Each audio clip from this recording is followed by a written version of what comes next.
কোটা সংস্কার আন্দোলনকে কেন্দ্র করে রাজধানীসহ দেশের বিভিন্ন স্থানে সংঘর্ষ, হামলা ও অগ্নিসংযোগের ঘটনায় করা মামলায় শিক্ষার্থীদেরও গ্রেপ্তার করা হচ্ছে।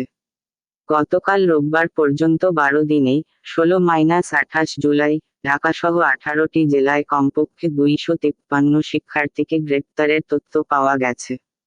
এর মধ্যে উচ্চ মাধ্যমিক পর্যায়ের শিক্ষার্থীও আছে।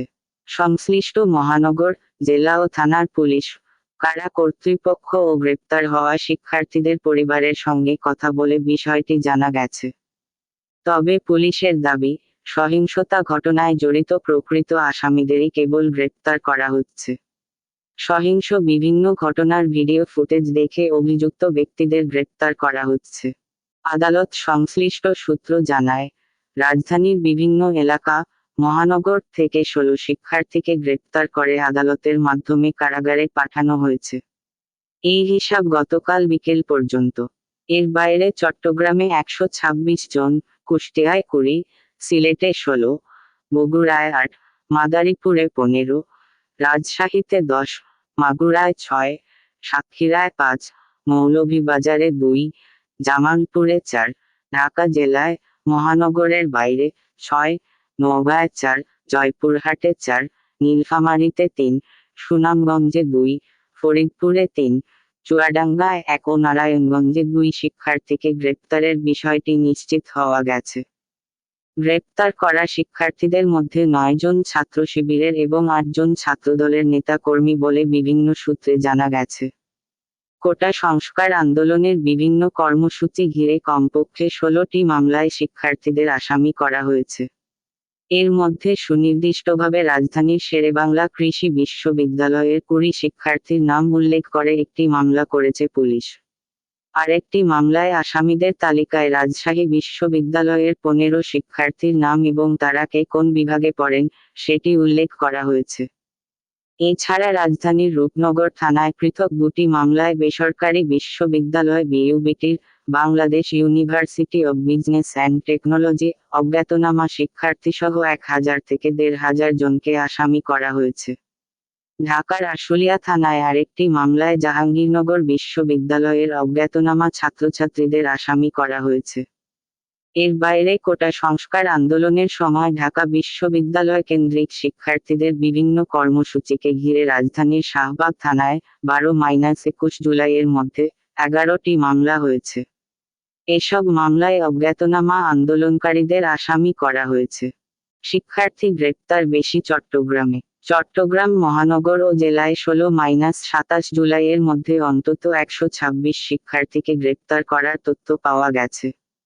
প্রথম আলোকে বিষয়টি নিশ্চিত করেছে পুলিশ ও কারাগারের একাধিক সূত্র। গ্রেপ্তার ব্যক্তিরা চট্টগ্রাম বিশ্ববিদ্যালয়, চট্টগ্রাম প্রকৌশল ও প্রযুক্তি বিশ্ববিদ্যালয়, আন্তর্জাতিক ইসলামী বিশ্ববিদ্যালয়, সরকারি city college, Chattogram college, Haji Muhammad Mohsin college, Chattogram polytechnic institute, Baitus Sharaf Adarsha Kamil মাদ্রাসা, সোবহানিয়া আলিয়া মাদ্রাসা ও তানজিমুল উম্মাম মাদ্রাসার শিক্ষার্থী। এর মধ্যে চট্টগ্রাম প্রকৌশল বিশ্ববিদ্যালয়ের শিক্ষার্থী ফাহিম উদ্দিনকে চট্টগ্রাম নগরের কোতোয়ালি থানায় করা বিশেষ ক্ষমতা আইনের মামলায় জিজ্ঞাসাবাদের জন্য গতকাল 1 দিনের রিমান্ড মঞ্জুর করেন আদালত। তাকে 19 জুলাই গ্রেপ্তার করা হয়। গতকাল কারাগার থেকে আদালতে হাজির করা হয় চট্টগ্রাম বিশ্ববিদ্যালয়ের শিক্ষার্থী রমজান শেখকে। পুলিশের উপস্থিতিতে তিনি আদালত প্রাঙ্গণে প্রথম আলোকে বলেন, কারাগারে তাদের সঙ্গে চট্টগ্রাম বিশ্ববিদ্যালয়সহ বিভিন্ন প্রতিষ্ঠানের অনেক শিক্ষার্থী রয়েছেন। চট্টগ্রামের ডবলমুরিং থানার ধনিয়ালা পাড়ায় অবস্থিত বায়তুস শরফ আদর্শ কামিল মাদ্রাসার 13 শিক্ষার্থীকে 16 জুলাই গ্রেপ্তার দেখানো হয়। তাদের একজন আজিজুল্লাহ কোনো রাজনীতির সঙ্গে জড়িত নন বলে দাবি করেন তার বড় ভাই শিক্ষানবিশ আইনজীবী হাফিজুল্লাহ। তিনি প্রথম আলোকে বলেন, তার ভাই কওমি মাদ্রাসায় পড়াশোনা শেষে আলিয়া মাদ্রাসায় ফাজিলে পড়ছেন। তার ভাইকে কেন গ্রেপ্তার করা হলো, বুঝতে পারছেন না। শিক্ষার্থীদের গ্রেপ্তারের বিষয়ে চট্টগ্রাম মহানগর পুলিশের অতিরিক্ত উপকমিশনার গণমাধ্যম কাজী মু. তারেক আজিজ প্রথম আলোকে বলেন, মামলায় কোনো শিক্ষার্থীকে আসামি করা হয়নি। ঘটনায় জড়িত শুধু প্রকৃত আসামিদের গ্রেপ্তার করা হচ্ছে। নিরীহ কাউকে পুলিশ ধরছে না। এরপরও তদন্তে কারো সংশ্লিষ্টতা পাওয়া না গেলে মামলা থেকে তাদের বাদ দেওয়া হবে। রাজধানীর বিভিন্ন এলাকার 16 শিক্ষার্থী কারাগারে। কোটা আন্দোলনকে ঘিরে সহিংসতা বিভিন্ন মামলায় ঢাকা মহানগর এলাকা থেকে গ্রেপ্তার হওয়া 16 ছাত্র এখন কারাগারে আছেন। এর মধ্যে 6 জন উচ্চ মাধ্যমিকের শিক্ষার্থী বলে জানা গেছে। আইনজীবী ও আদালত সংশ্লিষ্ট সূত্রগুলো জানায়, যাত্রাবাড়ী থানার পৃথক মামলায় 2 জন, মিরপুর থানার মামলায় 2 জন, শাহবাগ থানার একটি মামলায় 1 জন ও উত্তরা পশ্চিম থানার মামলায় 1 জন মিলিয়ে উচ্চ মাধ্যমিকের 6 শিক্ষার্থীকে কারাগারে পাঠানো হয়েছে। এর বাইরে খিলগাঁও থানার মামলায় গ্রেপ্তার হাবিবুর রহমান খিলগাঁও মডেল কলেজের ছাত্র। মিরপুর থানার মামলায় গ্রেপ্তার সাফায়েত হোসেন সাইক নার্সিং কলেজের ছাত্র। কাফরুল থানার মামলায় গ্রেপ্তার জহিরুল খান মিরপুর বাংলা কলেজের স্নাতকোত্তরের ছাত্র। নিউমার্কেট থানার মামলায় গ্রেপ্তার 3 শিক্ষার্থীর মধ্যে রাব্বি মোহাম্মদপুর কেন্দ্রীয় কলেজের এবং ইয়াছিন ভুঁইয়া ও হারুন ও রশিদ ঢাকা কেন্দ্রীয় কলেজের ছাত্র। আইনজীবী সূত্র বলছে, যাত্রাবাড়ী থানার মামলায় গ্রেপ্তার দেখানো হয়েছে মানার্তো ইন্টারন্যাশনাল ইউনিভার্সিটির আইন বিভাগের ছাত্র মুবাশ্শের মুজাহিদ রাফিকে। মিরপুর থানার মামলায় গ্রেপ্তার করা হয়েছে নর্দার্ন বিশ্ববিদ্যালয়ের ইংরেজি বিভাগের ছাত্র অপুরায়কে। উত্তরা পশ্চিম থানার মামলায় গ্রেপ্তার হয়েছেন ড্যাফোডিল বিশ্ববিদ্যালয়ের ছাত্র তানজিদুর রহমান এবং যাত্রাবাড়ী থানার মামলায় গ্রেপ্তার করে কারাগারে পাঠানো হয়েছে ঢাকা কলেজের ছাত্র আল আমিনকে। এছাড়া ঢাকা মহানগরের বাইরে গতকাল পর্যন্ত 6 শিক্ষার্থীকে গ্রেপ্তার করা হয়েছে বলে ঢাকা জেলা পুলিশ সূত্র জানিয়েছে। পুলিশ বলছে, তারা সবাই ছাত্র শিবিরের রাজনীতির সঙ্গে জড়িত। অন্যান্য জেলার চিত্র। সিলেটের জালালাবাদ থানায় পৃথক 2 মামলায় 18 জুলাই 15 জনকে এবং 19 জুলাই 1 জনকে গ্রেপ্তার করা হয়।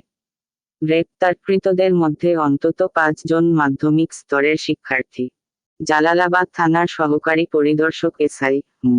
লোকমান হোসেন প্রথম আলোকে বলেন, আসামিদের মধ্যে শিক্ষার্থী আছেন, এমন তথ্য থাকলেও কেউ তাকে শিক্ষার্থীর সনদ কিংবা পরিচয়পত্র দেখাননি। মামলাটি তদন্ত করা হচ্ছে। গ্রেপ্তারকৃতদের বিরুদ্ধে রিমান্ডের আবেদন জানানো হবে। মাগুরা যশোর মহাসড়কের মৎস্য ভবনের সামনে আন্দোলনকারী শিক্ষার্থী ও পুলিশের মধ্যে 18 জুলাই পাল্টাপাল্টি ধাওয়ার ঘটনা ঘটে। এই ঘটনায় 19 জুলাই মাগুরা সদর থানায় উপপরিদর্শক এসআই শিমুল হালদার একটি মামলা করেন। এ মামলায় পুলিশের ওপর হামলা ও সরকারি কাজে বাধা দেওয়ার অভিযোগ আনা হয়। মামলায় আসামিদের মধ্যে 5 জন শিক্ষার্থী রয়েছেন। তাদের ওই দিনই গ্রেপ্তার করা হয়। একই মামলায় সন্দেহভাজন আসামি হিসেবে 21 জুলাই আরও 1 শিক্ষার্থীকে গ্রেপ্তার করে পুলিশ। গ্রেপ্তারকৃতদের মধ্যে তৌহিদুজ্জামান নাইম রাজশাহী বিশ্ববিদ্যালয় আইন বিভাগের প্রথম বর্ষের ছাত্র। তার আইনজীবী এম মাহবুবুল আকবর প্রথম আলোকে বলেন, তৌহিদুজ্জামানকে যে মামলায় গ্রেপ্তার করা হয়েছে, সেখানে আসামি হিসেবে তার নাম নেই। এমনকি চলমান এই আন্দোলনের সঙ্গেও তার কোনো সম্পৃক্ততা নেই। সন্দেহভাজন আসামি হিসেবে তাকে গ্রেপ্তার ও হয়রানি করা হচ্ছে। অথচ আইনমন্ত্রী বলেছেন, শিক্ষার্থীদের কোনো মামলায় আসামি বা হয়রানি করা যাবে না। শিক্ষার্থীদের গ্রেপ্তারের বিষয়ে মাগুরার অতিরিক্ত পুলিশ সুপার মো. কলিমুল্লাহ বলেন, শিক্ষার্থীরা মাগুরা যশোর মহাসড়ক অবরোধ করে আন্দোলন করছিলেন। তাদের সঙ্গে বিএনপি জামায়াতের কর্মীরাও অংশ নিয়েছিলেন।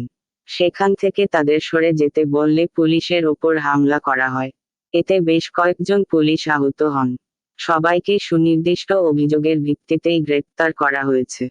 নীলফামারী সদর থানায় দায়ের হওয়া একটি মামলায় গতকাল পর্যন্ত 16 জনকে গ্রেপ্তার করা হয়েছে। তাদের বেশিরভাগই শিক্ষার্থী বলে জানা গেছে। এর মধ্যে 3 জনের পরিবারের পক্ষ থেকে গ্রেপ্তারকৃত ওই 3 জনকেই শিশু দাবি করে নীলফামারী নারী ও শিশু নির্যাতন দমন ট্রাইব্যুনাল 1-এ জামিনের আবেদন করা হয়েছে। 30 জুলাই আবেদন শুনানির দিন ধার্য করেছেন আদালত। নীলফামারী সদর থানার ভারপ্রাপ্ত কর্মকর্তা ওসি মো. তানভীরুল ইসলাম প্রথম আলোকে বলেন, 18 জুলাই নীলফামারীতে পুলিশের ওপর ইটপাটকেল নিক্ষেপ ও বিভিন্ন স্থাপনায় হামলার ঘটনার পর বিভিন্ন ভিডিও ফুটেজ দেখে নাশকতাকারীদের গ্রেপ্তার করা হয়েছে। ওই মামলায় 16 জনকে গ্রেপ্তার করা হয়েছে। শিক্ষার্থী হিসেবে কাউকে গ্রেপ্তার করা হয়নি। কোটা সংস্কারের দাবিতে গড়ে ওঠা শিক্ষার্থীদের প্ল্যাটফর্ম বৈষম্য বিরোধী ছাত্র আন্দোলনের 7 জন সমন্বয়ক ঢাকার ডিবি হেফাজতে রয়েছেন।